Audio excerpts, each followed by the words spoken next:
Hello fellow gamers and welcome to Gran Turismo 7. TFA Gaming here, and Daily Race A at the start with the Porsche 911 996. Qualified first for this race with a time of 4 minutes and 9 seconds, which was 4 seconds faster than second place. However, this is a C-rated lobby, and I'm not sure that's much of a flex. Now up into turn 1, and I immediately miss my braking zone and the apex. I go wide and the guy in second place follows me off the track as well. This gives the Italian in third a run on us both, who does however seem to forget that I'm there and repeatedly crash into the side of me, as if I'm not even there. I'm not sure what all that was about. I know we all like to the Optimum Racing line, but there was plenty of space to get through. I do manage to pull a slight gap on the cars behind and make it through the next set of corners in the lead. Now, it being a night race, it's really hard to spot your braking point. I found braking just as you see the boards on the left worked really well for me. Now, you can slightly clip the blue curb on the inside here if you need to, and you can run the car out wide onto the curb, but I didn't want to risk a penalty because any more than 2 wheels over the curb and you'll get a penalty on this race. Now we enter the Mulsanne straight. I've actually managed to pull a slight gap on the rest of the field. This is my second race, and I know how strong the slipstream is in this race, and I know I won't have a lead by the time I get to the end of the straight. Now I'm going to fast forward a bit here as the rest of the field start to catch up. You can just see their lights start to catch me up. I'm swallowed by the pack, doing over 200 miles an hour. It's at this point the cars in front decide to have a massive accident, with the Italian in the green Porsche seemingly unaware other cars exist and slams into the Frenchman, who slides across the track, clipping the other Frenchman there. And to be fair, he does a fantastic job of keeping the car on the track. Now as we enter the braking zone for this corner, I think the Spaniard behind me was playing Wii Bolt. Nice throw!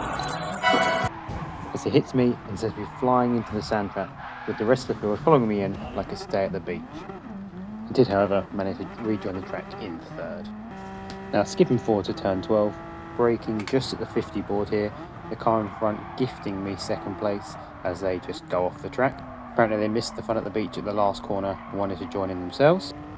And then incredibly, the German in front goes off at the next corner, and here we are back into first place. So after our day at the beach, we find ourselves back in first position. Sometimes it's not about how fast you drive or how good you are in these lobbies, it's just about staying on the track. I went from leading the race on the main straight, into the gravel trap, and then back into the lead 3 corners later.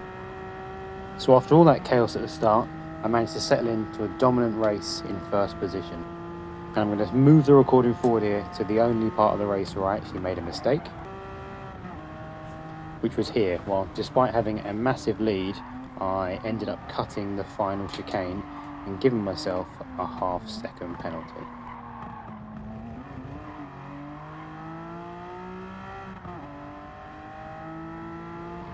Now, other than when I cut the chicane, I had a fairly uneventful race.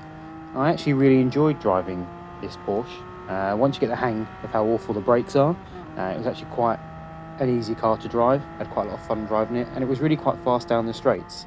I found the traction was pretty good, and you're able to power out the corners quite nicely.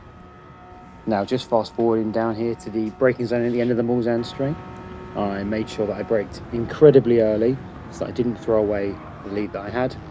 I'm still not entirely sure where the braking zone is for this car, but it's definitely somewhere between that gantry sign and the sand trap.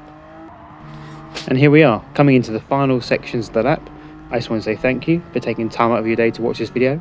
Consider liking and subscribing, and I will leave you with the last few corners, and you can join me in celebrating my first ever Gran Turismo 7 online win. Thank you all so much for watching, and I will see you next time. Goodbye.